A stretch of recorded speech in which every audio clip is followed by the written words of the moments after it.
नमस्कार, स्वागत है आप सभी का।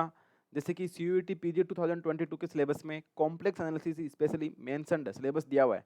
तो आप लोग ये देखें कि कॉम्प्लेक्स एनालिसिस एक ऐसा पार्ट है जिसकी ओर किसी का ध्यान नहीं है। बट आपको इस सब्जेक्ट की वेटेज और इसका इम्पोर्टेंस अभी पता लग जाएगा जब आप ये देखेंगे कि आप प्रीवियस ईयर क्वेश्चन पेपर देखते हैं, तो उसमें इसके कितने क्वेश्चन आते हैं और कैसे इसको कवर करना है, यानी कि हाउ टू कवर अपन कॉम्प्लेक्स एनालिसिस की बात करेंगे। तो आपको एक आइडिया लगेगा कि इसके क्वेश्चंस ऐसे क्वेश्चन आते हैं जो आप इजीली सॉल्व कर सकते हैं। एक ऐसा पार्ट होता है ना कि जैसे मान लो कि 100 क्वेश्चन पूछ जा रहे हैं, उसमें से आता है कि 5 क्वेश्चन ऐसे आते हैं जो आप नहीं कर सकते। और कॉम्प्लेक्स एनालिसिस एक ऐसा पार्ट है जिसके क्वेश्चन 6 से 7 क्वेश्चन पूछ जाते हैं और वो ऐसे आते हैं कि आप इजीली कर सकते हो, यानी कि इसके क्वेश्चन को स्किप नहीं करना चाहिए। तो ये बात होती है सीयूईटी पीजी एडमिशन 2022 में कॉम्प्लेक्स एनालिसिस के वेटेज की। तो जैसे कि आपको पता होगा कि इस बार जेएनयू, बीएचयू, एचयू ये सारे जो इंस्टीट्यूट हैं इनके एग्जाम है वो सीयूईटी पीजी के थ्रू होने वाले हैं। और इनमें एडमिशन लेने के लिए आपको कॉम्प्लेक्स एनालिसिस को है वो जरूर पढ़ना पड़ेगा। और आपके बाकी किसी भी प्रकार की कोई भी इन्फॉर्मेशन या कोई भी जानकारी चाहिए तो इसके लिए आप अपना टेलीग्राम के सर्च बार में एक्सपोनेंशियल मैथमेटिक्स सर्च करते हैं या @exponential mathematics 2531 सर्च करके इसका जो फाइल सेक्शन है वहाँ पे जाएंगे तो सारी इंपॉर्टेंट जो इन्फॉर्मेशन है जिस भी यूनिवर्सिटी से रिलेटेड है वो आपको पीडीएफ फॉर्मेट में मिल जाएगी। तो आपको इधर उधर भटकने की कोई जरूरत नहीं है, तो वहाँ से देख सकते हैं। तो कॉम्प्लेक्स एनालिसिस की वेटेज की अगर अपन बात करें तो ये जो सब्जेक्ट है इसके जो क्वेश्चन है वो 6-7 क्वेश्चन आ जाते हैं। 6 से 7 क्वेश्चन आते हैं। तो इसका मतलब क्या है कि आउट ऑफ 75 आपके 6-7 क्वेश्चन वो ऐसे वाले क्वेश्चन होते हैं, 6-7 क्वेश्चन ऐसे होते हैं जो आप इजीली कर सकते हो। मतलब इसमें ऐसे बोल सकते हो इसका लेवल है वो इजी टू मीडियम ही रहता है। हार्ड क्वेश्चन इसमें नहीं बनता, हार्ड क्वेश्चन इसका आएगा ही नहीं। सीयूईटी के पेपर में तो इसका क्वेश्चन हार्ड आएगा नहीं, बिल्कुल भी नहीं आएगा। जैसे आप पीछे की प्रीवियस ईयर क्वेश्चन पेपर देखोगे तो वहां से आपको आइडिया लगेगा इसका क्वेश्चन इजी और मीडियम लेवल का रहता है, हार्ड क्वेश्चन इस पर नहीं पूछा गया अब तक। और वो क्वेश्चन पूछा भी नहीं जाएगा क्योंकि कॉन्सेप्ट ही ऐसे हैं। और आपको पता है कि सीयूईटी के पेपर में 2 घंटे में आपको 100 क्वेश्चन सोल्व करने हैं। तो उसके अगर अकॉर्डिंग अगर देखा जाए तो सीएसआई या नेट में भी अगर अपन पढ़ते हैं ना तो ऐसे बोलते हैं कि कॉम्प्लेक्स के मतलब जैसे वहाँ पे 8 क्वेश्चन आते हैं 4+4, तो हर स्टूडेंट ऐसे बोलते हैं कि लगभग अपन 6 क्वेश्चन सोल्व कर सकते हैं। ऐसा कॉन्सेप्ट रहता है। तो यही कहानी किसकी कॉम्प्लेक्स एनालिसिस की किसमें सीयूईटी के पेपर में रहने वाली है। तो इसमें गिनती चुनती के 6-7 ही तो कॉन्सेप्ट हैं और वो 6-7 क्वेश्चन ही पूछ लिए जाते हैं।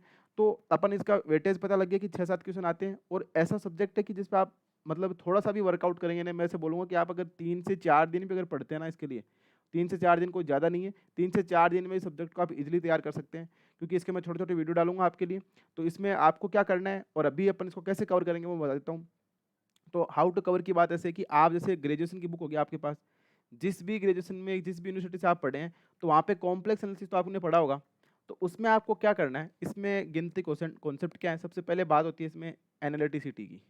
तो वहाँ पे जो एग्जाम्पल आपकी बुक में जो एग्जाम्पल हैं, या फिर ऐसे बात कर सकता हूँ मैं, जो भी थ्योरी वहाँ दे रखी है वो थ्योरी ऐसे मान के चले कि आप मोर देन सफिशियंट है। तो इसलिए मैं आपको थ्योरी नहीं करवाऊंगा क्योंकि थ्योरी करवाने में टाइम वेस्ट होगा। तो इसलिए अपन क्या करेंगे वो मैं बाद में बता दूंगा आपको। एनालिटिसिटी की बात आती है सी आर इक्वेशन, जिसको अपन कोसी रीमान इक्वेशन बोलते हैं, सी आर इक्वेशन।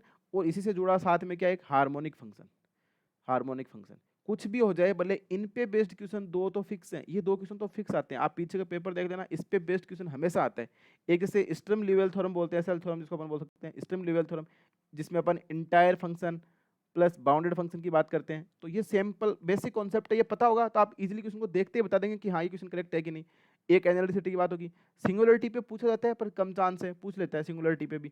तो सिंगुलरिटी वाला टॉपिक इसकी मैं आपको थोड़ी सी थ्योरी भी बता दूंगा।